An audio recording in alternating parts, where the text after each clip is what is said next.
बोलो श्री सतगुरु महाराज की, श्री प्राणनाथ प्यारे की। महमत कहे ए मोमिनो, देखो ताल पाल के बन। ए लीजो तुम दिल में, करत हो रोशन, करत हो रोशन। हौज कौशर ताल, जित जोए कौशर मिली।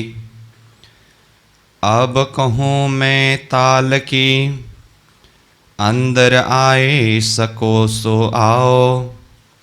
जो होवे रूह अरस की, फिर ऐसा न पावे दाओ, फिर ऐसा न पावे दाओ।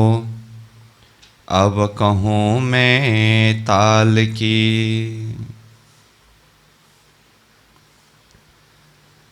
अक्षरातीत पूर्ण ब्रह्म परमात्मा धामधनी श्रीराज की असीम अनुकंपा के द्वारा तारतम सागर दिव्य वाणी अंतर्गत हम यह परिक्रमा ग्रंथ के ऊपर चिंतन करते आ रहे हैं, जिसमें अब तक 7 प्रकरण तक का भाव चिंतन किया, श्रवण किया। तो अभी के इस सत्र में 8वां प्रकरण प्रारंभ होने जा रहा है, तो जिसमें हौज कौशर तालाब का वर्णन है। तो महामती प्राणनाथ जी ने इस दिव्य वाणी के माध्यम से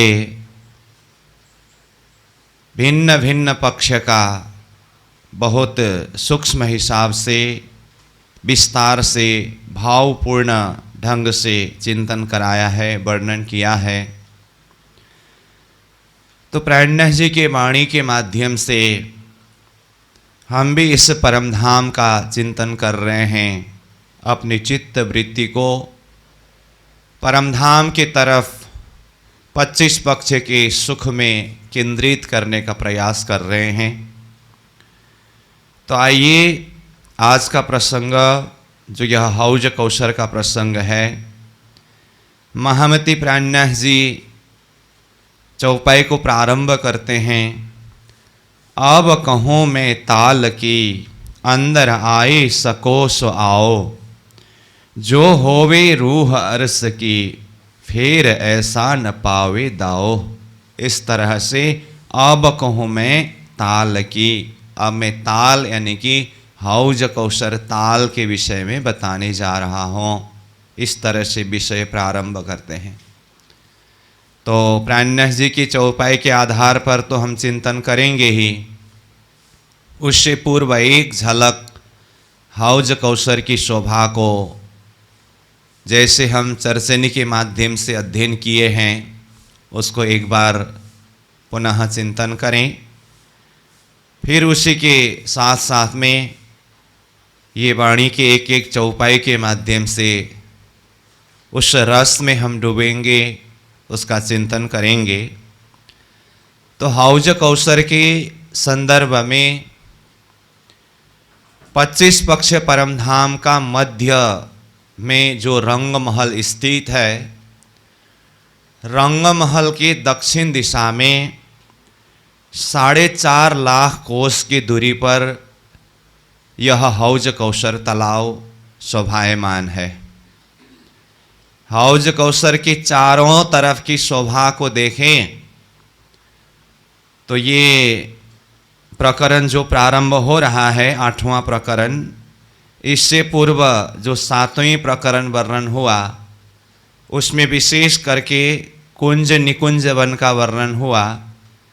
तो ये हौज कौशर के चारों तरफ कुंज निकुंज वन की शोभा विद्यमान है। तो अथवा कुंज निकुंज वन के मध्य में यह हौज कौशर तालाब शोभायमान है,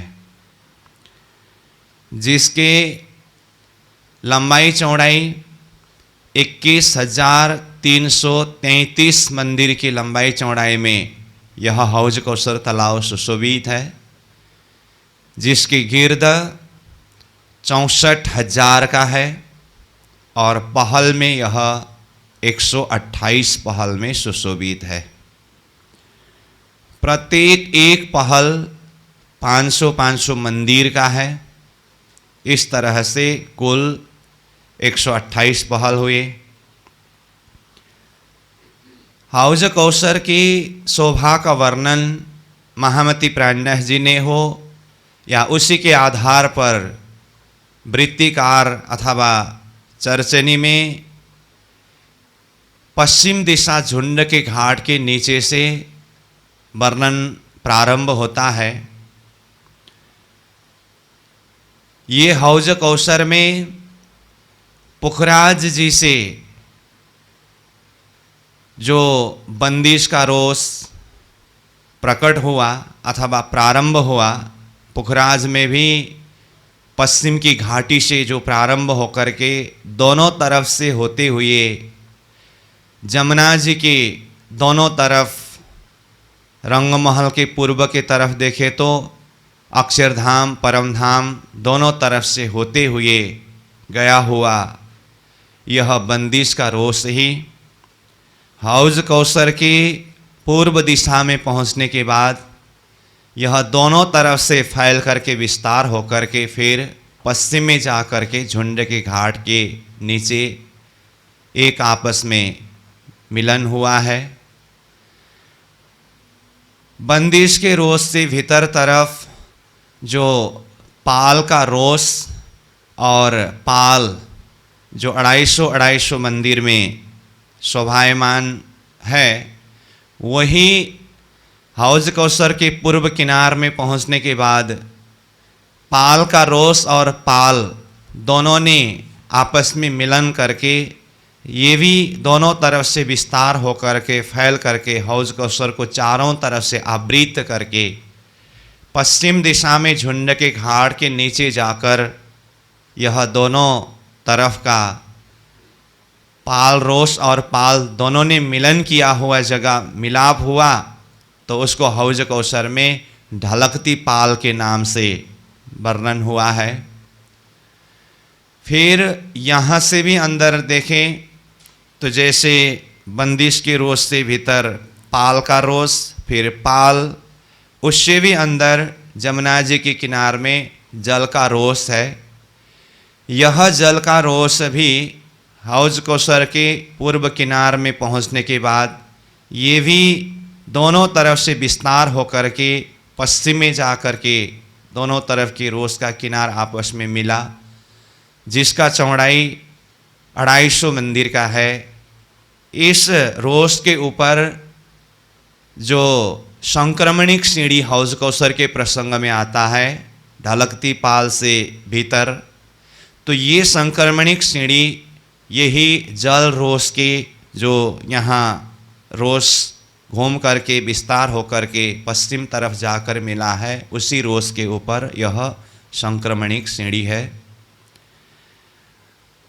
तो इस तरह से समग्र में देखें तो जमीन से 3 सीढ़ी ऊंचा बंदिश का रोष है, जिसकी चौड़ाई 500 मंदिर में है, और बंदिश के रोष से भी 3 सीढ़ी ऊंचा ढलकती पाल है। जमुना जी के दोनों तरफ के पाल का रोष और पाल दोनों मिल करके यहाँ ढलकती पाल बनने से ढलकती पाल का चौड़ाई 500 मंदिर का है। फिर यहाँ से भीतर संक्रमणिक सीढ़ी भौम भर ऊपर को गए हैं। तो जैसे पश्चिम दिशा की तरफ से देखें तो जमीन से 3 सीढ़ी ऊपर चढ़कर हम बंदिश के रोष में पहुंच सकते हैं। तो बंदिश के रोष में बड़वन की 2 हार वृक्ष जो पुखराज के पश्चिम के घाटी के पश्चिमी किनार जहाँ से ये रोष प्रारंभ हुआ, वहीं से ही यह 2 हार वृक्ष रोष में लगते हुए आया, जो हौज कौसर के पश्चिम के किनार में जाकर के जहाँ ये दोनों तरफ के रोस का मिलन हुआ है, ये संपूर्ण जगह में रोस में बड़ोवन का 2 हार वृक्ष है, जिन वृक्षों के ऊपर 5 भौम छठी चांदनी है। बंदिश की रोस के 500 मंदिर की जगह को पार करने पर 3 सीढ़ी ऊंचा ढलकती पाल है। ढलकती पाल में जाने के लिए 3 सीढ़ी लगा हुआ है और सीढ़ी के दाएं बाएं यहाँ 2 चबूतरा है। हौज कौसर के पश्चिम तरफ से वर्णन हो रहा है। तो यह 2 चबूतरा कहाँ किस तरह से बना है? तो ये हौज कौसर के 128 पहल में से प्रत्येक एक पहल, जैसे कि पहले कहा 500 मंदिर का है, तो 500 मंदिर के पहल में से एक पहल से एक तरफ 125 मंदिर और दूसरे पहल से दूसरी तरफ 125 मंदिर। तो दोनों पहल का 125 का जगह लेने से एक तरफ 250 मंदिर का हिस्सा हुआ। ठीक उसी तरह से दूसरी तरफ भी एक पहल का 125 और दूसरे पहल का 125, दोनों मिलाकर 250 हुआ। और ये दोनों 250 मंदिर की जगह जो लिया है, ये 250 मंदिर की जगह 3 सीढ़ी ऊपर उठने से यहाँ पर एक चबूतरा बना हुआ है। और ये चबूतरा पहल के हिसाब से तो दोनों पहल के संधि के मध्य में है। फिर बंदिश के रोस और ढलकती पाल के ये संधि में इस तरफ भी देखें तो ये चबूतरा ने बंदिश के रोस का 125 मंदिर का जगह लिया है और ढलकती पाल का 125 मंदिर का जगह लिया है। इस तरह से ये 250 मंदिर का ही हुआ। तो दोनों चबूतरा का लंबाई चौड़ाई 250 मंदिर का हुआ। और ये दोनों चबूतरा के बीच में जो चौक है, ये चौक भी 250 मंदिर का ही है, क्योंकि एक हांस में 500 मंदिर है। 500 मंदिर में से एक तरफ के चबूतरा ने एक हांस का 125 मंदिर लिया, दूसरी तरफ के चबूतरा ने उसी हांस का 125 मंदिर लिया। तो दोनों तरफ का मिला करके 250 मंदिर का जगह ये चबूतरा ने लिया। बाकी 250 जो मध्य में है, दोनों चबूतरा के बीच में यह चौक रूप में शोभायमान है। तो अब ये तो हुआ ये लंबाई की तरफ। अब चौड़ाई की तरफ अथवा ये आगे की तरफ देखें तो 125 मंदिर बंदिश का रोस का है चबूतरा में, और 125 मंदिर ढलकती पाल का है। तो बंदिश के रोस से ढलकती पाल तो स्वतः 3 सीढ़ी ऊपर होने से यह ढलकती पाल की जगह चबूतरा के रूप में लिया है, परंतु चबूतरा 3 सीढ़ी ऊपर उठा हुआ ही अगर शोभा देखें तो फिर ये बंदिश के रोस की जगह जितना 250 मंदिर का लंबा और 125 मंदिर की चौड़ाई की इतनी जगह ही 3 सीढ़ी ऊपर उठता है। ढलकती पाल की तरफ की हिस्सा 250 मंदिर का लंबा और 125 मंदिर का चौड़ा जो है, ये पहले से ही 3 सीढ़ी ऊपर उठने से ये ढलकती पाल की जगह के बराबर में ही चबूतरा की शोभा सुशोभित है। तो ये दोनों चबूतरा के बीच में जो चौक है, जिस चौक में 3 सीढ़ी किनार से ऊपर ढलकती पाल में जाने के लिए लगा है, यहाँ से ऊपर चढ़ करके जैसे हम ढलकती पाल में पहुँचे तो ढलकती पाल के किनार से 125 मंदिर की जगह तो चबूतरा ने लिया। अब ये चबूतरा के एरिया को छोड़ करके आगे बढ़ने से चबूतरा से ही लगते हुए आगे 250 मंदिर का लंबा चौड़ा 2 चबूतरा उठा है, जिस चबूतरा के ऊपर देहुरी बनने से चबूतरा के ही सामने में ढलकती पाल के मध्य भाग में 250 मंदिर का लंबा चौड़ा 2 देहुरी वहाँ पर शोभायमान है। दोनों देहुरी के बीच में 250 मंदिर का एक चौक बना हुआ है। अब ये 2 देहुरी में जो मेहराब की जो शोभा है, मेहराब का हिसाब तो 10 है, परंतु देखने में 12 मेहराबों के हिसाब अथवा 12 मेहराबें दिखाई देता है। 10 मेहराब किस तरह से है? एक देहुरी में जो चबूतरा के चारों किनार में 4 थंब है, तो एक थंब से दूसरे थंब में एक मेहराब एक दिशा में है, तो चारों दिशा में 4 मेहराब है।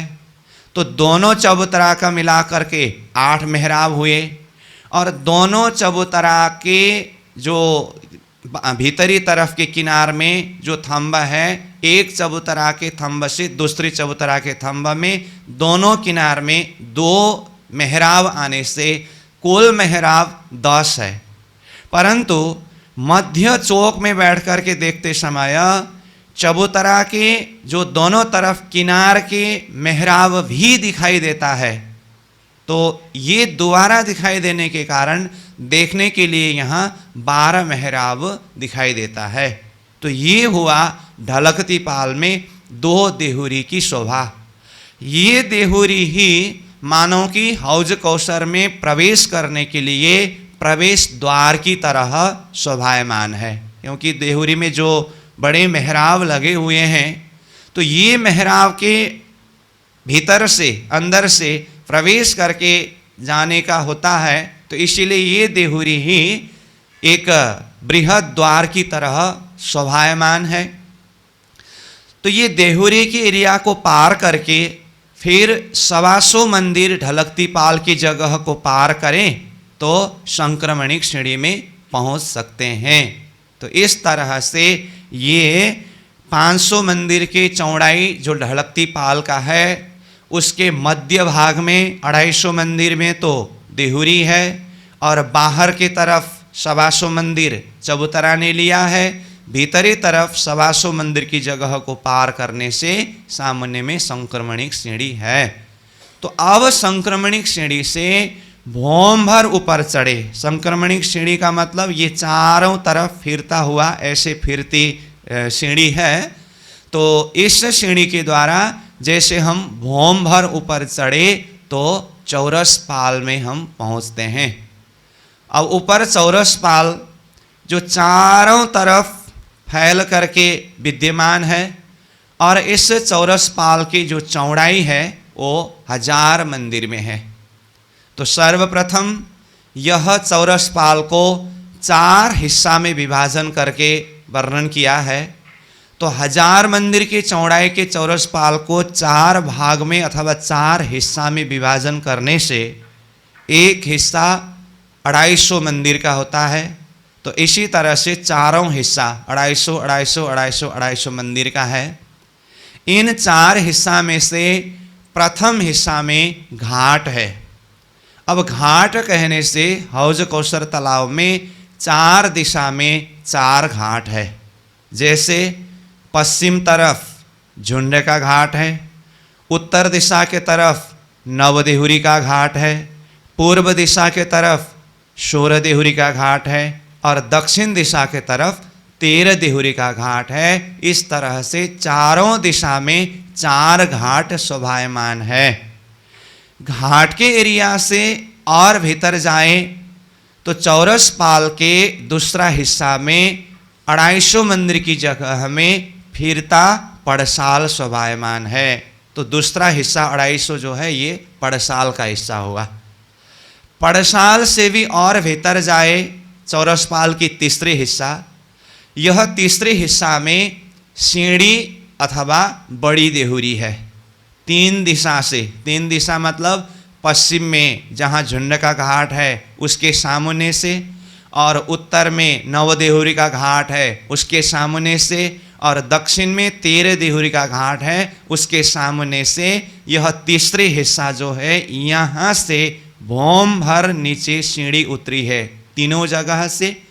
पूर्व दिशा में सोर देहुरी का घाट आने के कारण वहाँ से सीढ़ी नहीं है, इसीलिए यह तीसरे हिस्सा में जो सीढ़ी है वो 3 दिशा से ही है। अब सीढ़ी के अलावा ये तीसरे हिस्सा में प्रत्येक एक एक पहल के संधि में एक एक देहुरी आने से 128 पहल में 128 देहुरियां हैं, जिन्हें बड़े देहुरी के नाम से जाने जाते हैं। यह देहुरी भी किस तरह से बना हुआ है? प्रत्येक एक पहल, जैसे कि पहले कहा 500 मंदिर का है पहल, तो ये प्रत्येक पहल के संधि में एक पहल का 125 मंदिर, दूसरे पहल का 125 मंदिर लेकर के दोनों का मिलाकर के 250 मंदिर हुआ।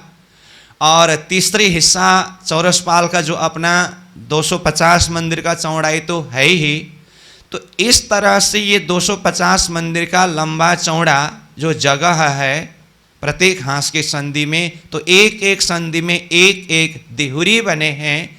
तो इस तरह से 128 पहल के 128 संधि में 128 ही देहुरी बने हैं। ये बड़ी देहुरी है, ये भी चौरसपाल के तीसरा हिस्सा में ही आता है। तो तीसरे हिस्सा में सीढ़ी अथवा बड़ी देहुरी हुआ। अब ये बड़ी देहुरी से भी आगे यानी कि भीतर तरफ चौरसपाल के चौथे हिस्सा में देखें तो चौथे हिस्सा में जहाँ पर तीसरे हिस्सा में बड़ी देहुरी बनी हुई है, वही बड़ी देहुरी से लगता हुआ सीधा आगे चौथे हिस्सा में 250 मंदिर का लंबा चौड़ा बड़बड़ का चबूतरा के नाम से जिस चबूतरा को कहते हैं, प्रत्येक देहुरी के सामने में एक एक चबूतरा आने से 128 बड़ी देहुरियों के सामने में 128 बड़बड़ का चबूतरा चौरसपाल के चौथा हिस्सा में विद्यमान है। अब ये प्रत्येक एक बड़बड़ के चबूतरा से दोनों तरफ नीचे भौम भर नीचे सीढ़ी उतरे हैं। जो सीढ़ी चौरसपाल के नीचे जो पाल अंदर की मोहलात का ज़मीन है वहाँ पर जा कर के पहुँचता है।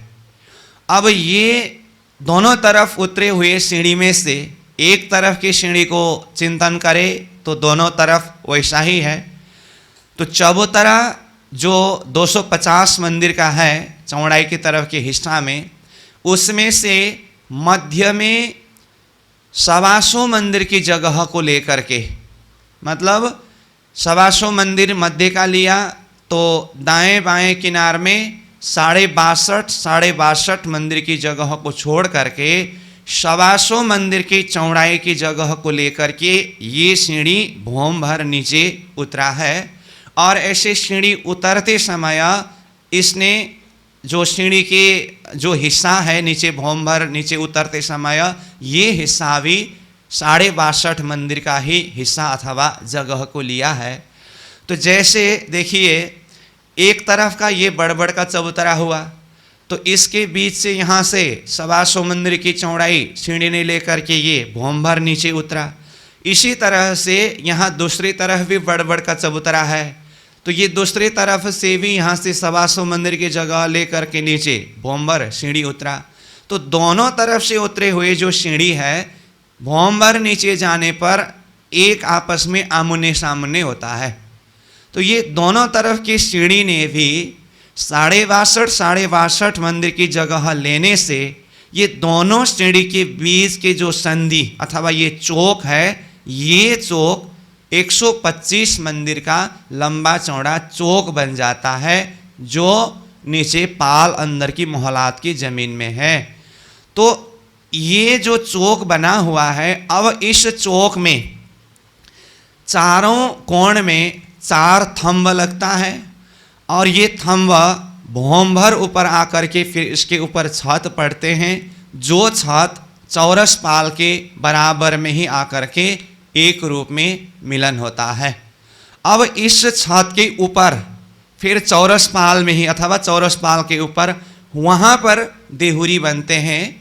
तो इस तरह से देखें तो ये देहुरी भी चौरसपाल के चौथा हिस्सा में ही नीचे पाल अंदर की मोहलात की ज़मीन से ही ये देहुरी का हिसाब गिनती किया जाता है। तो जिसके ऊपर चौरस पाल में देहुरी रूप दिखाई देता है, तो ये देहुरी का एरिया 125 मंदिर का लंबा चौड़ा हुआ, इसीलिए इस देहुरी को छोटी देहुरी के नाम से जाने जाते हैं। तीसरे हिस्सा में भी देहुरी आया था, 128 पहल में 128 देहुरी।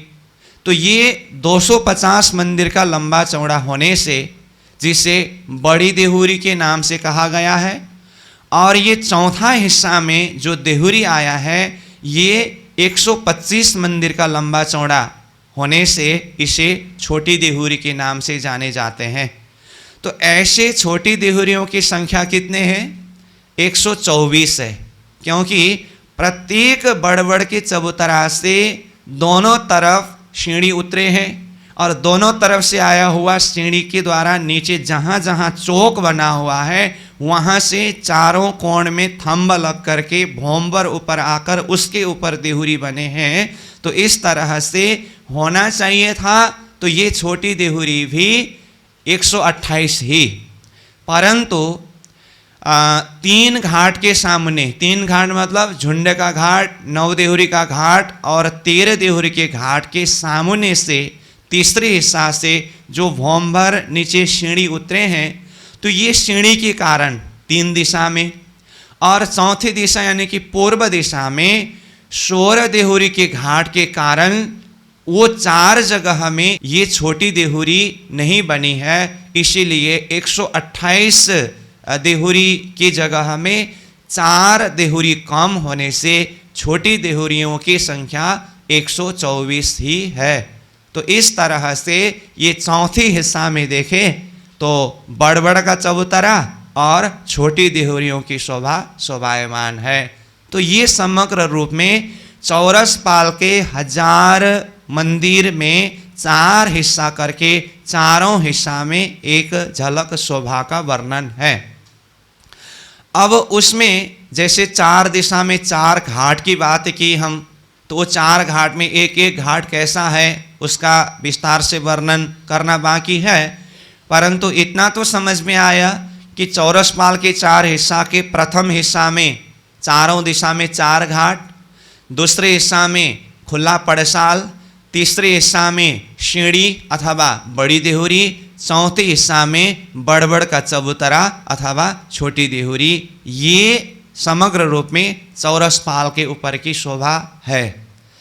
इसके अलावा चौरस पाल में देखें तो बड़ोवन के 3 हार वृक्ष चौरस पाल के ऊपर शोभायमान है, और नीचे ढलकती पाल जो है, ढलकती पाल में बड़ोवन के 2 हार वृक्ष शोभायमान है। जो 5 हार वृक्ष किस तरह से ये हौज कौसर में आया है ये हमने पूर्व कक्षा में चर्चा किया है। तो ये 5 हार वृक्ष में से 2 हार ढलकती पाल में, 3 हार चौरस पाल में आया।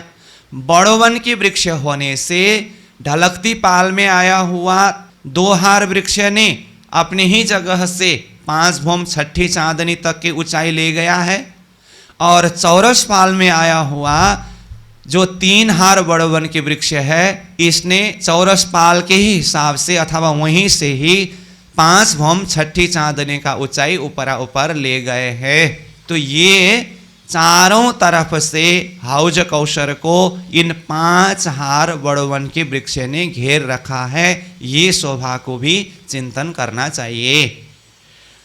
अब इसके अलावा जैसे 4 दिशा में 4 घाट की बात हमने किया, अब उसमें भी एक एक घाट की शोभा को जरा सा चिंतन करें।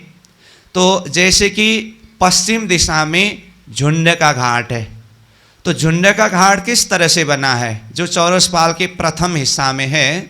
तो ये झुंड का घाट भी जिस तरह से नीचे चबूतरा अथवा देहुरी का वर्णन कर आए, यानी कि एक हाँस के दोनों तरफ किनार के संधि में दोनों तरफ के हाँस के 125 मंदिर की जगह लेकर के 250 मंदिर का लंबा चौड़ा 2 चबूतरा उठा है।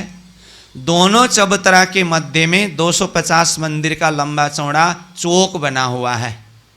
अब ये पूरा एरिया देखें तो 750 मंदिर का हुआ। 250 का दोनों चबूतरा और मध्य का 250 मंदिर का चौक होने से पूरा एरिया 750 का हुआ। अब ये चबूतरा के ऊपर, ये यानी कि दोनों चबूतरा के ऊपर झुंड का घाट शोभायमान है। तो जिसमें से एक चबूतरा के ऊपर की शोभा को चिंतन करें तो एक चबूतरा 250 मंदिर का लंबा चौड़ा है। उस चबूतरा के चारों किनारों में से एक दिशा के तरफ एक किनार को देखें तो सर्वप्रथम उसको 4 हिस्सा में विभाजन किया है। तो 250 मंदिर की जगह को 4 हिस्सा में विभाजन करने से एक हिस्सा में 62.5 मंदिर का जगह होता है। तो ये 62.5 मंदिर के 4 हिस्सों में से मध्य का 2 हिस्सा मतलब 62.5 2 हिस्सा मिलाने से 125 मंदिर का जगह होता है। 125 मंदिर की जगह मध्य का 2 हिस्सा में खुला दरवाजा है और दाएं बाएं दोनों तरफ का एक एक हिस्सा यानी कि 62.5 मंदिर की जगह में पेड़ दीवाल है। तो ऐसे पेड़ दीवाल, एक दिशा में 2 पेड़ दीवाल है।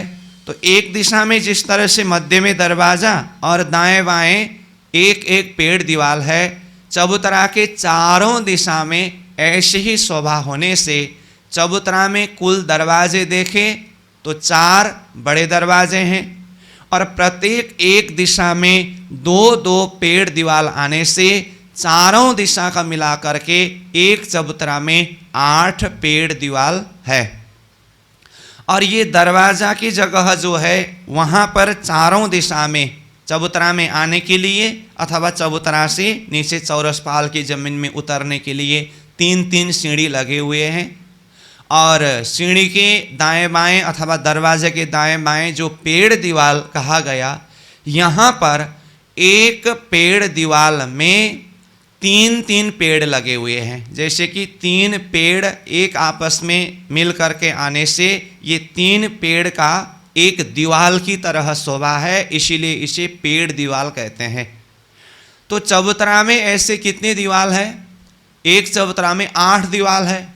तो एक दीवाल में 3 वृक्ष है, तो 8 दीवाल में 3 गुना 8 = 24। तो 24 पेड़ एक चबूतरा में शोभायमान है, जिसके 8 पेड़ दीवाल हुए। तो एक तरफ की चबूतरा की शोभा जैसी है, दूसरी तरफ की चबूतरा की भी शोभा ज्यों का त्यों यानी वैसा ही है। तो इस हिसाब से देखें तो दोनों चबूतरा का कुल पेड़ दीवाल कितने हुए?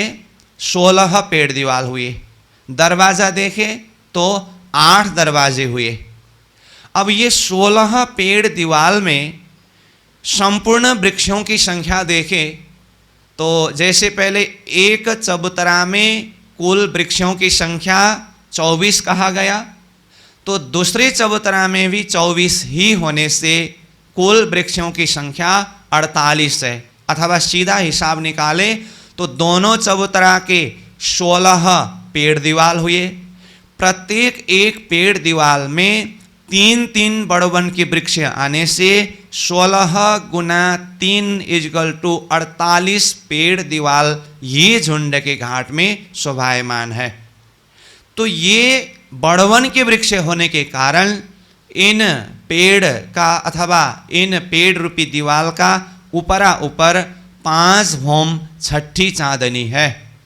तो इस तरह से यहाँ पर 48 वृक्षों के समूह अथवा झुंड के द्वारा जो घाट बना हुआ है, जिसके ऊपर 5 भौम छठी चांदनी है, तो ये वृक्षों के ही झुंड के द्वारा घाट बनने के कारण इस घाट का नाम झुंड का घाट करके कहा गया है। तो ये है झुंड के घाट की शोभा। तो इसमें भी अगर देखें तो जिस तरह से नीचे ढलकती पाल में देहुरी का वर्णन करते समय वहाँ पर मेहराब का प्रसंग वर्णन हुआ, ठीक उसी तरह से यहाँ झुंड के घाट में भी मेहराब देखें तो है तो हिसाब का 10 मेहराबें, परंतु देखने में 12 मेहराब दिखाई देता है। तो ये भी झुंड के घाट की शोभा है। तो इसके अलावा और भी कई खूबी शोभा सुंदरता से वह भरपूर है। प्रियतम धामधनी श्रीराज जी, श्यामा जी और हम सखियाँ हौज कौसर में सैर के लिए जाते हैं तो यही झुंड के घाट के नीचे यानी कि प्रथम भौम में आकर के बैठते हैं और वहाँ का सुख लेते हैं। ये झुंड के घाट की नज़ारा हुआ। अब यहाँ से परिक्रमा करते आगे उत्तर दिशा की तरफ आए, पश्चिम दिशा से उत्तर दिशा की तरफ यानी कि रंग महल की तरफ आए तो वहाँ पर नौ देहुरी का घाट है। तो ये नौ देहुरी की घाट की शोभा को भी देखें तो 500 मंदिर जो एक हांस का जगह है, तो एक हांस का एरिया यानी कि 500 मंदिर को लेकर के और चौरसपाल का जो एक हिस्सा घाट का हिस्सा जो है वो 250 मंदिर का है। इसलिए 500 मंदिर का लंबा और 250 मंदिर का चौड़ा, कमर भर यानी कि 3 सीढ़ी ऊपर चबूतरा उठा है।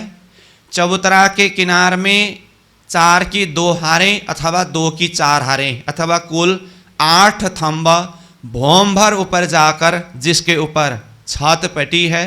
छत के ऊपर नीचे जहाँ जहाँ थंब आया है उसके सीधा सीधा ऊपर देहुरी बनने से 8 थंबों के ऊपर चांदनी में 8 देहुरी बने हैं और मध्य में एक देहुरी आने से कुल 9 देहुरी हुए, जिसको नव देहुरी का घाट करके कहा है। परंतु वाणी में प्राणनाथ जी ने ये 9 देहुरी के घाट को भी झुंड शब्द प्रयोग किया है। तो झुंड का घाट शब्द ये 9 देहुरी के घाट प्रसंग में भी आता है। वहाँ पर देहुरियों के समूह, झुंड कहने का मतलब देहुरियों के समूह का घाट। तो 9 देहुरी है तो देहुरियों का झुंड हुआ ना ये। उस हिसाब से देखें तो 9 देहुरी भी देहुरियों के समूह यानी कि देहुरियों के झुंड के घाट है। 16 देहुरियों में भी देहुरियों का घाट समूह है, इसीलिए वो भी झुंड शब्द से प्रयोग कर सकते हैं। 13 देहुरी में भी ऐसा ही है।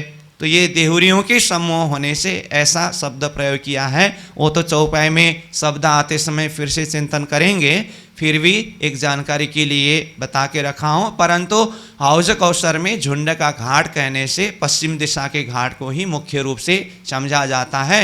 और अभी जो हम वर्णन किए ये उत्तर दिशा की तरफ ये 9 देहुरी का घाट है। यहाँ से फिर आगे बढ़े, पूर्व दिशा के तरफ पहुँचे तो पूर्व दिशा में 16 देहुरी का घाट है। अब 16 देहुरी के घाट किस तरह से बना है, ये अलग अलग घाट की अलग अलग शोभा प्राणनाथ जी चौपाई के माध्यम से विस्तार से वर्णन करेंगे ही। तो उससे पूर्व हम इसको थोड़ा सा एक दिल दिमाग में पहले ही थोड़ा रिवीजन हो तो वो बैठ जाए, तो फिर उसी के आधार पर चौपाई को समझने में चिंतन करने में सहज पड़ेगा। उसके हिसाब से थोड़ा हम चिंतन कर रहे हैं। तो आइए 16 देहुरी के घाट को जरा सा चिंतन करें। तो 16 देहुरी के घाट का वर्णन प्रारंभ होता है हौज कौसर के पूर्व दिशा में, जहाँ से श्री जमुना जी हौज कौसर के अंदर प्रवेश हुआ है।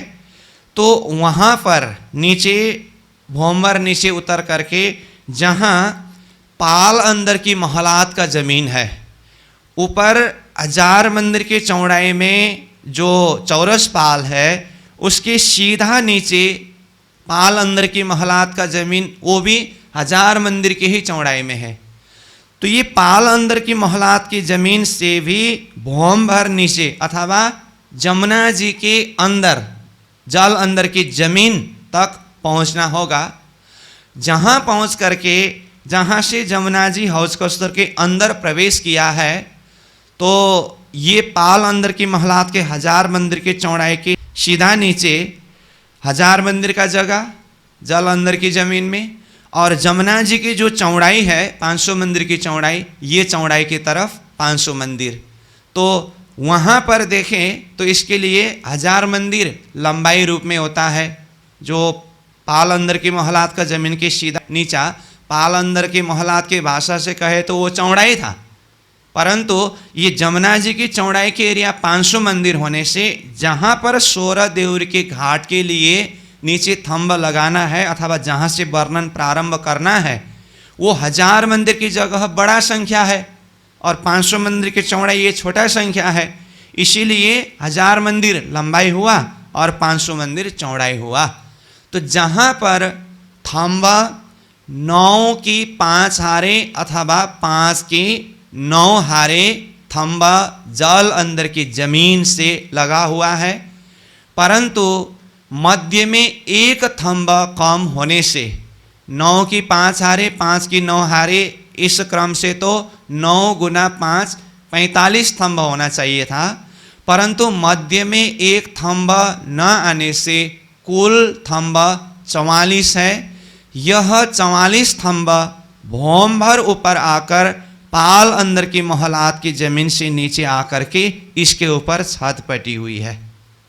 तो अब ये छत 1000 मंदिर का लंबा और 500 मंदिर का चौड़ाई का हुआ।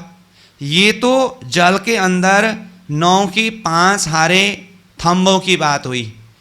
इन थंबों के अलावा अन्य थंब भी जल के अंदर देखे तो ये 9 हार थंब जहाँ से प्रारंभ हुआ वहाँ से 250 मंदिर बाहर यानी कि जमुना जी की तरफ पहले ही जहाँ से जमुना जी भीतर प्रवेश किया है वहीं पर देखे तो वहाँ पर भी 5 थंब है।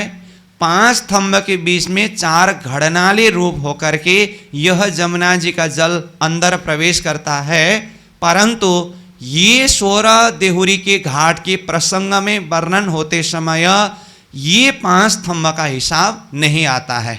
ये तो प्रसंग में थोड़ा सा ये भी है करके चिंतन के लिए जोड़ दिया है, परंतु ये 16 देहुरी के घाट के प्रसंग में ये 5 थंब, ये मतलब जो बाहरी किनार में जहाँ जमुना जी प्रवेश होने की जगह में 5 थंब है, ये 16 देहुरी के घाट के साथ में इसका संबंध नहीं है।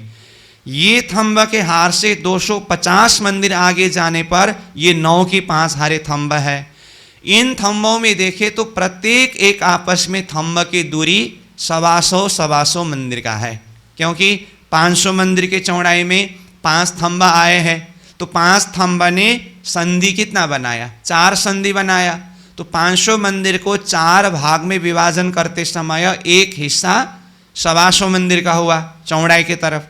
लंबाई की तरफ भी देखे तो 1000 मंदिर का लंबाई है। 1000 मंदिर की लंबाई में 9 थंब लगे हुए हैं, 9 हार। तो 9 हार थंब ने 8 संधि बनाया, तो 8 संधि में से एक संधि अथवा एक थंब से दूसरे थंब के बीच की दूरी कितना हुआ, तो 1000 डिवाइड 8 संधि इजकल टू 125 मंदिर। तो इस तरह से देखे तो ये 9 की 5 हारे थंबों में से प्रत्येक एक थंब लंबाई की तरफ हो या चौड़ाई की तरफ हो 125 मंदिर की दूरी पर है, और मध्य में एक थंब न आने से वहाँ पर थंब की दूरी 250 मंदिर का है। ये 9 की 5 हारे थंबों की बात हुई। अब इसी प्रसंग में और भी एक हार थंब को देखें तो अंतिम 9वीं हार थंब, ये तो 16 देउरी के घाट के प्रसंग की बात हुई। तो यहाँ से भीतर 500 मंदिर आगे जा कर के, 500 मंदिर आगे मतलब ऊपर देखे तो पाल अंदर की मोहलात की जमीन 1000 मंदिर की चौड़ाई में है। यहाँ से 3 सीढ़ी नीचे उतरने पर सामने में 500 मंदिर का चौड़ा फिरता एक जल का रोस अथवा जल का चबूतरा है। इसके भीतर हौजकोसर ताल शोभायमान है। तो ये 9 हार थंब में 9वीं हार थंब तो पाल अंदर की मोहलात के भीतरी किनार के सीधा नीचे में आया।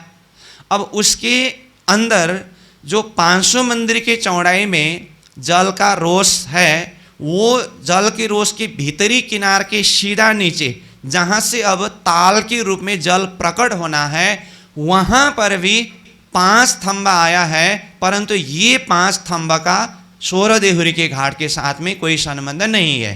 फिर भी वो प्रसंग में आया तो ये भी चिंतन कराया गया है। इस तरह से कुल मिला करके देखे तो जमुना जी हौज कौसर के अंदर प्रवेश करने के लिए जहाँ से प्रारंभ हुआ, यानी हौज कौसर के पूर्व किनार, सोरदेवरी के घाट के पूर्व किनार से ताल रूप में भीतर जल प्रकट होने तक के बीच में ये थंबों के हार देखें तो कुल 5 की 11 हारे थंब है। पूर्व किनार प्रारंभ में एक हार थंब और भीतर जहाँ पर ताल में जल प्रकट होने के जगह में अंतिम में एक हार थंब, ये 2 हार हुआ। और मध्य में 9 की 5 हारे जो सोरदेवरी के घाट के प्रसंग में हुआ। इस तरह से पूरा थंब देखे तो वहाँ पर 11 हारे थंब दिखाई देते हैं। परंतु अभी हमें मुख्य रूप में पाल अंदर की महलात की जमीन के सीधा नीचे में जो हजार मंदिर की जगह में आया हुआ 9 की 5 हारे थंब को ही देखना है, जिसके ऊपर छत किस तरह से पटी ये वर्णन हमने पहले कर चुका है। अब आइए ये छत के ऊपर की शोभा कैसी है, यानी कि जो पाल अंदर की महलात के नीचे अथवा उस जगह में आकर के छत पटी हुई है। अब यहाँ से ऊपर हजार मंदिर के जो लंबाई ये नीचे से आया हुआ थंब के ऊपर का छत हुआ, उसमें से अब यहाँ मतलब पाल अंदर की महलात की जमीन की जगह में आने से भीतर ताल की तरफ का 125 मंदिर और बाहर जमुना जी की तरफ का 125 मंदिर की जगह को छोड़ करके, यानी कि 1000 में से दोनों तरफ से 125 छोड़ दिया तो कितना हुआ, दोनों तरफ का जोड़ने से 250 हुआ। तो 1000 में 250 मंदिर दोनों तरफ का छोड़ने से बीच में 750 मंदिर की जगह हुआ। ये 750 मंदिर लंबाई और चौड़ाई की तरफ जो 500 मंदिर ज्यों का त्यों है। तो पहले जो छत के रूप में पटा है इसके ऊपर अब 750 मंदिर का लंबा और 500 मंदिर का चौड़ा 3 सीढ़ी ऊंचा चबूतरा उठा है।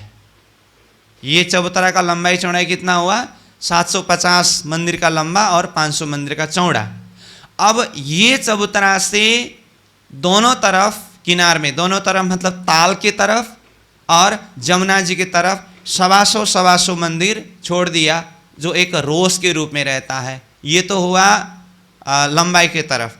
अब चौड़ाई की तरफ जो 500 मंदिर है, 500 मंदिर तो पूरा अपना एरिया लेकर के 3 सीढ़ी ऊपर चबूतरा उठा। तो अब बाकी चबूतरा के दोनों तरफ पाल अंदर की महलात का जो जमीन है वो जमीन ने ही 125 मंदिर की जगह दिया, जो एक रोस के रूप में, परिक्रमा के रोस के रूप में। इस तरह से देखें तो ये 750 मंदिर का लंबा, 500 मंदिर का चौड़ा जो चबूतरा है, इसको चारों तरफ से परिक्रमा करने के लिए परिक्रमा रूप में 125 मंदिर के चौड़े रोस रूप विद्यमान है।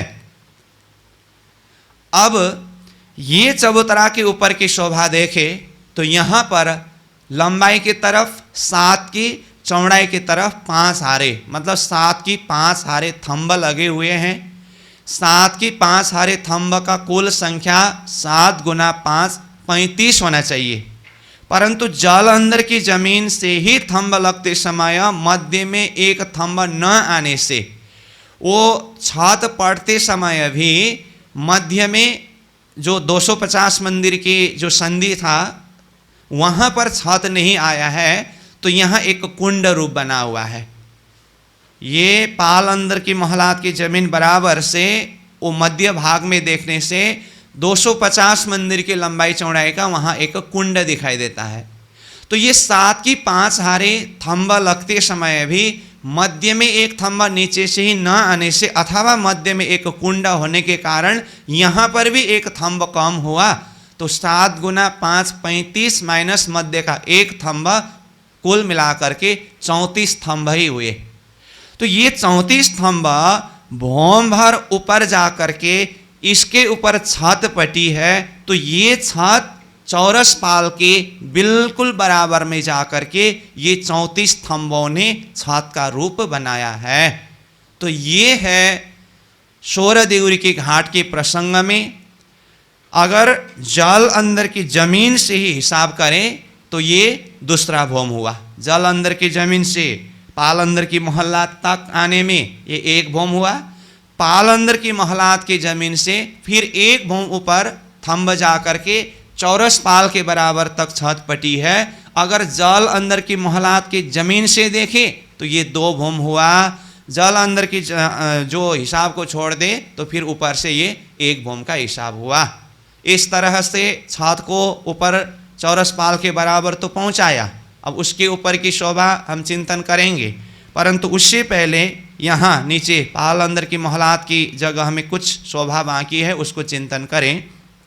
तो ये 7 की 5 हरे थंब जहाँ पर आया है, मध्य में जो कुंड करके हमने जो वर्णन किया एक थंब के ना आने से, तो ये कुंड 250 मंदिर का लंबा चौड़ा है और इसके बाहरी किनार में कठेड़े लगे हुए हैं। जिस कुंड को घेर करके 8 थंब है, दिशा के 4 थंब, कोण के 4 थंब, इस तरह से 8 थंब हुए। ये 8 थंब से बाहर इन 8 थंबों को घेर करके बाहर अन्य 16 थंब आए हैं।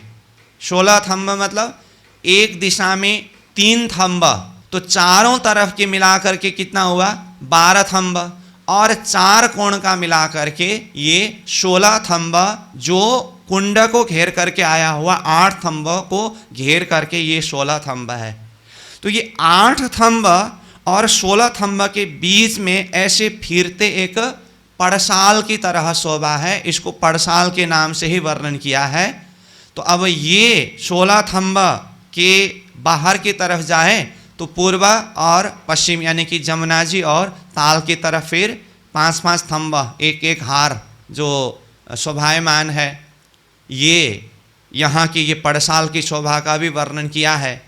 और इसके अलावा बाकी जो पहले 1000 मंदिर का छत करके वर्णन किया था, जो नीचे जल अंदर की जमीन से भौम भर ऊपर थंबा आकर के छत पटी, उसके किनार से 125 मंदिर की जगह तो छोड़ दिया 750 मंदिर की चबूतरा बनाते समय।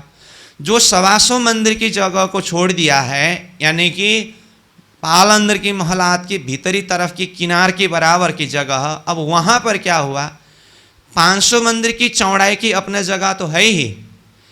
तो ये 500 मंदिर की चबूतरा उठते समय हमने कहा था दाएं बाएं दोनों तरफ पाल अंदर की मोहल्लात की जमीन ने 125 मंदिर की जगह यहाँ रोस रूप में दिया है। तो 500 मंदिर तो पहले से ही था, 125 मंदिर पाल अंदर की मोहल्लात की जमीन इसके साथ में जुड़ने से इसका पूरा एरिया कितना हुआ 750 मंदिर का एरिया हुआ। ये 750 मंदिर की दूरी पर अथवा जगह पर ढलकती पाल के अथवा जो जल अंदर की जमीन से भौम भर ऊपर आकर के जहाँ पर छत पटी है उसके भीतरी किनार में ये 750 मंदिर की जगह में 4 थंब लगे हुए हैं। तो 4 थंब है 750 मंदिर की जगह में, तो एक थंब से दूसरे थंब के बीच की दूरी कितना हुआ 250 मंदिर हुआ। कैसे 4 थंब के बीच में 3 संधि होते हैं और 750 मंदिर को 3 संधि यानी कि 3 भाग में विभाजन करने से एक हिस्सा में यानी कि एक थंब से दूसरे थंब के बीच में 250 मंदिर का जगह होता है। तो इस तरह से ये भीतरी किनार की जगह में भी 4 थंब की शोभा है और 4 थंब में ऊपर 3 मेहरावे लगे हैं।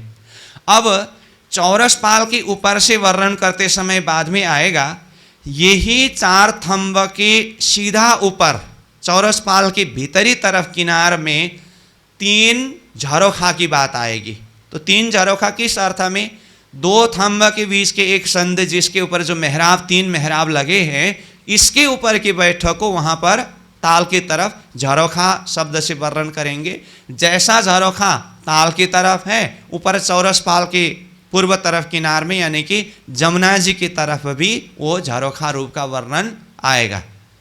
ये हुआ नीचे 750 मंदिर का लंबा 500 मंदिर का चौड़ा चबूतरा जिसमें 7 की 5 हारे थंबा आए, उस चबूतरा से भी भीतर तरफ किनार में 4 हार थंबों की शोभा।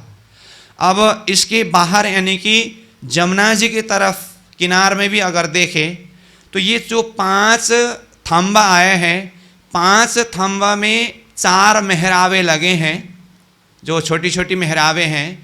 तो ये चारों मेहराबों को अंदर लेकर के 5 थंबा में से पहला थंबा और ये 5वें ही थंबा के बीच में चारों मेहराब को अंदर लेकर के एक बृहत मेहराब उसमें आया है। तो ये भी शोभा वर्णन में आता है। ठीक है। अब ये 500 मंदिर की चौड़ाई जो चबूतरा का था, जिसमें 5 थंबा आए हैं, यहाँ से दोनों तरफ 125 मंदिर की जगह रोश के रूप में छोड़ दिया। उसके बाद पाल अंदर की मोहलात में मोहलात का दीवाल आया है दोनों तरफ। तो अब क्या हुआ, ये चबूतरा के किनार में जो थंबा है, ये थंबा से 125 मंदिर की दूरी में जो पाल अंदर की मोहलात आया है, वो मोहलात की दीवार अथवा उसके अक्षी थंबा के साथ में मेहराब दिया है। और दूसरी तरफ किनार में भी उसी तरह से ये चबूतरा के किनार के थंबा ने 125 मंदिर की दूरी पर जो पाल अंदर की मोहलात का दीवार में जो अक्षी थंबा आया है, उसके साथ में मेहराब लगाया है। तो ये दोनों मेहराब अब पाल अंदर की मोहलात के अंदर जाने के लिए मानव की प्रवेश द्वार की तरह शोभा दिखाई देता है।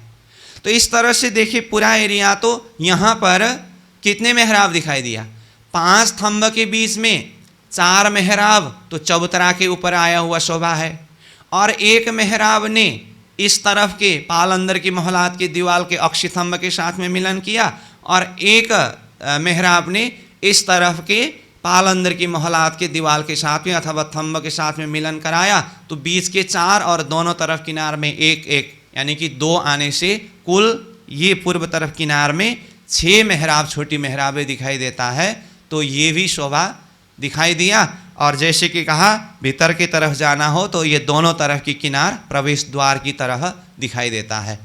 अब ये मेहराब की यानी कि प्रवेश द्वार की तरफ से थोड़ा बाहर की तरफ से रोश से ही देखें तो चारों तरफ घेर करके तो संक्रमणिक सीढ़ी आया है, परंतु ये सोर देउरी के घाट के पूर्व किनार बाहर दोनों तरफ रोश किनार से दोनों तरफ से भौमभर सीढ़ी ऊपर जा करके ये सीढ़ी ऊपर चौरस पाल के पूर्व किनार में जा करके मिले हैं।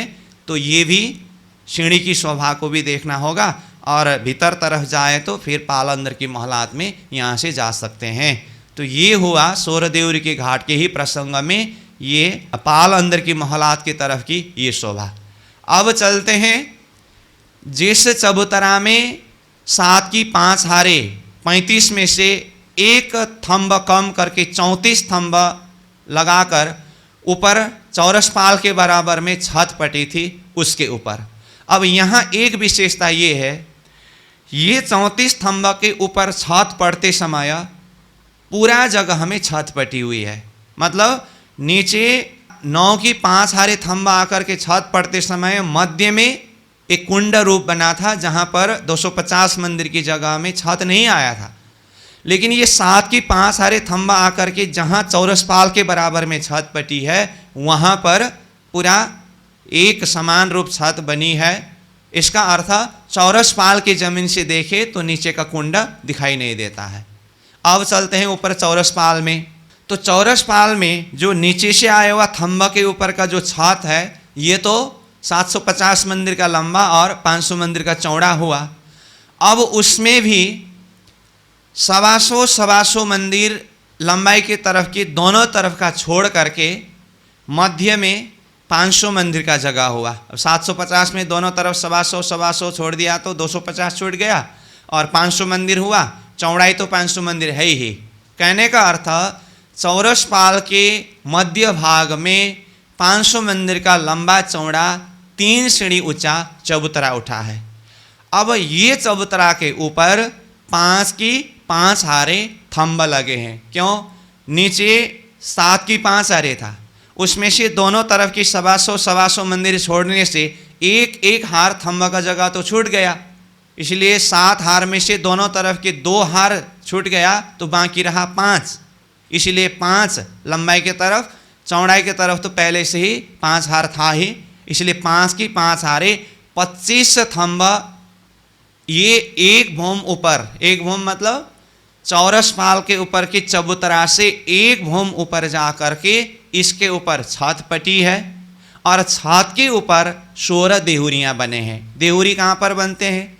नीचे चबूतरा में देखे तो 5 की 5 हारे थंब होने से 4 की 4 हारे यानी कि 16 चौक बने हुए हैं। तो जहाँ जहाँ नीचे चौक बने हुए हैं उसके सीधा ऊपर देहुरी बनने से 16 चौक के ऊपर 16 देहुरियाँ बने हैं, इसलिए इस घाट को 16 देहुरी का घाट कहते हैं। अब ऊंचाई के हिसाब से देखें तो 9 देहुरी का घाट और 16 देहुरी का घाट का ऊंचाई बिल्कुल बराबर है। जल अंदर की जमीन से थंब उठाना था, इसीलिए ये थंब बहुत ऊंचाई तक गया ऐसा लगता है, परंतु चौरस पाल की जगह से ही देखें तो 9 देहुरी के घाट के लिए भी पहले चौरस पाल से 3 सीढ़ी ऊंचा चबूतरा उठा और भोंबर ऊपर थंब जा करके छत लग करके उसके ऊपर देहुरी बने। 16 देहुरी के घाट के लिए भी चौरस पाल के ही जगह से देखे तो वहाँ से 3 सीढ़ी ऊंचा चबूतरा, चबूतरा के ऊपर एक भौम ऊंचा थंब, थंब के ऊपर छत पड़ करके उसके ऊपर देहुरी, इसीलिए 9 देहुरी का घाट और 16 देहुरी के घाट की ऊंचाई देखे बिल्कुल बराबर ही है। 9 देहुरियाँ होने से 9 देहुरी का घाट कहा, जहाँ पर 16 देहुरियाँ बने हैं उसको 16 देहुरी का घाट इस तरह से कहा। अब यहाँ से फिर चलते हैं दक्षिण दिशा के तरफ। तो दक्षिण दिशा के तरफ देखें तो वहाँ पर 13 देहुरी का घाट है और 13 देहुरी के घाट कोई अलग सा वर्णन ऐसा करने की ज़रूरत नहीं है। जिस तरह से 9 देहुरी का घाट बनने के लिए 500 मंदिर का लंबा, 250 मंदिर का चौड़ा चबूतरा, 3 सीढ़ी ऊपर उठ करके 8 थंब लगा, भोंबर ऊपर जा करके छत पटी है और 8 थंबों के ऊपर 8 देहुरी बने, मध्य में एक देहुरी बने। 13 देहुरी के घाट में भी यहाँ तक का वर्णन ज्यों का त्यों है, कोई भी फर्क नहीं है। बाकी 13 देहुरी के घाट में वो मध्य के देहुरी के चारों दिशा में 4 देहुरी और जोड़ना है। तो 8 थंब के ऊपर 8 देहुरी, मध्य में 1 देहुरी, ये तो 9 देहुरी की तरह ही हुआ और 4 देहुरी के जोड़ने से 9 + 4 = 13 देहुरियाँ हुए। तो ये 13 देहुरी का घाट भी 9 देहुरी 16 देहुरी के घाट के बराबर में ही है। अब चाहे 9 देहुरी के घाट में हो, चाहे 13 देहुरी के घाट में हो, चाहे 16 देहुरी के घाट में हो, सब में देहुरी के ऊपर कलश, कलश के ऊपर ध्वजा पताकाएं लगे हुए हैं। ये है हौज कौशर के चौरस पाल में 4 दिशा में 4 घाट की शोभा। और ये 4 घाट के अलावा अन्य पड़साल, बड़ी देहुरी अथवा सीढ़ी, बड़बड़ की चबूतरा अथवा छोटी देहुरी, ये सब का वर्णन तो हमने पहले ही किया।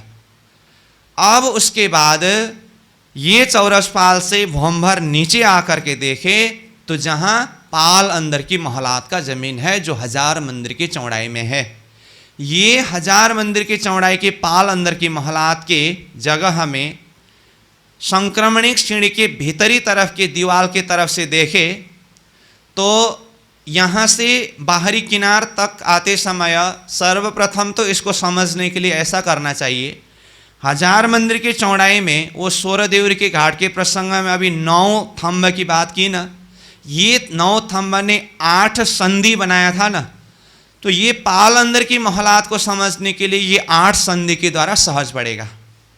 8 संधि जो 125 मंदिर का था ना, उसमें प्रथम संधि, प्रथम मतलब कहाँ से, संक्रमणिक श्रेणी की भीतरी दीवार से भीतरी तरफ क्रमशः प्रथम संधि यानी कि प्रथम 125 मंदिर की जगह पर खुला फिरती पड़साल है। अब दूसरी हिस्सा 125 मंदिर में महल आया है, उसके बाद तीसरे, चौथे और 5वें हिस्सा 125 मंदिर की जगह ये 3 हिस्सा में, 3 हिस्सा कौन कौन, तीसरा, चौथा और 5वीं, ये 3 हिस्सा में दो हार थंब 3 गली आया है, क्योंकि जिस तरह से दूसरे हिस्सा में महल आया, इसी तरह से छठी हिस्सा में भी महल आया है।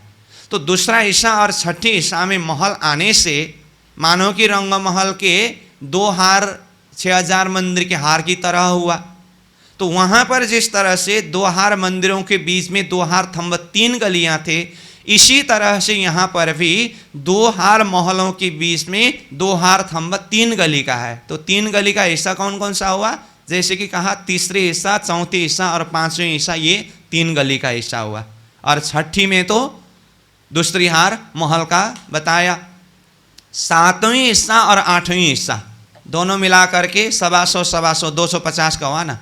इसमें ऊपर बड़बड़ के चबूतरा से भोंभर नीचे सीढ़ी उतर करके जहाँ पर 125 मंदिर का लंबा चौड़ा चौक बन करके छोटी देहुरी बने थे ना, तो ये 250 मंदिर की चौड़ाई में से मध्य में 125 मंदिर के जगह में छोटी देहुरी का जगह है, और उसके बाहर भीतर अथवा दोनों तरफ 62.5 मंदिर की जगह खुला जगह रहता है। कहने का मतलब एक शब्द में कहे तो 7वें हिस्सा और 8वें हिस्सा, ये दोनों हिस्सा मिलकर के इस जगह में छोटी देहुरी की जगह है। तो इस तरह से सार रूप में पाल अंदर के महलात को सहज से समझ सकते हैं। और यहाँ की महल को भी देखें तो प्रत्येक एक महल लंबाई में 250 मंदिर का है और चौड़ाई में 125 मंदिर का है। इस हिसाब से देखें तो एक हांस में 2 महल है। तो इस तरह से देखें तो 128 पहल में उसके 2 गुना महल आना चाहिए, परंतु पहला हार महल में पूर्व दिशा में 16 देहुरी के घाट के कारण 3 महल कम होगा, और दूसरी हार महल में पूर्व दिशा के 16 देहुरी के घाट के कारण 3 महल कम तो है ही, साथ में अन्य तीनों दिशा में भी सीढ़ी के कारण एक सीढ़ी में 2-2 महल कम होने से तीनों दिशा के सीढ़ी में 6 महल कम, 16 देहुरी के घाट के तरफ 3 महल कम होने से दूसरे हार में कुल 9 महल कम है। बाकी ये दोनों हार महलों के बीच में जहाँ पर थंब है उसमें मेहराब, उसमें हिंडोला की शोभा शोभायमान है।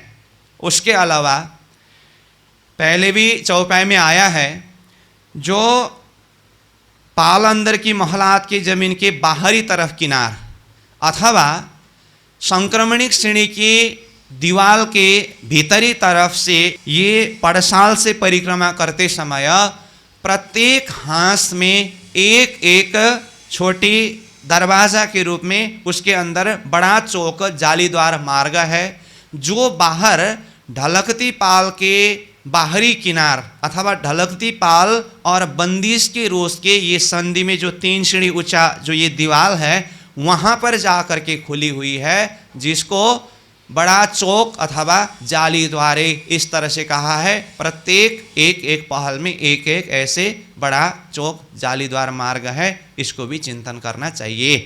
तो इस तरह से ये पाल अंदर की महलात की शोभा भी देखा।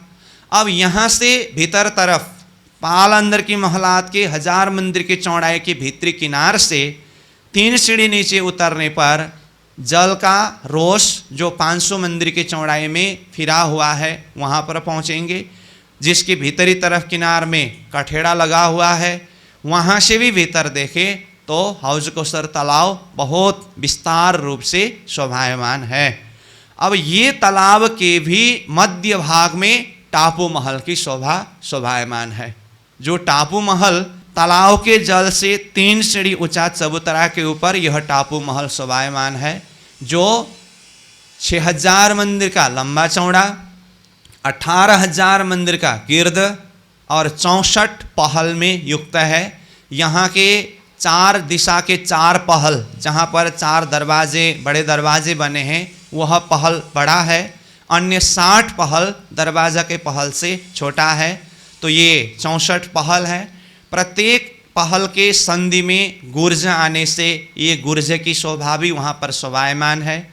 2 गुर्ज के बीच में वहाँ वन की शोभा है। इस तरह से बाहर देखें तो वन गुर्ज वन गुर्ज वन गुर्ज इस तरह से चारों तरफ विस्तार हुआ है। और भीतर की शोभा को देखें तो सर्वप्रथम महल का हार है, फिर उसके बाद थंब का हार है, उसके बाद फिर भीतर महल का हार है, फिर उसके बाद थंब का हार यानी कि दूसरे थंब का हार है। दूसरे थंब के हार से और भीतर जाने से मध्य में चबूतरा है, चबूतरा के किनार में थंब का हार है, तो ये तीसरा थंब का हार हुआ।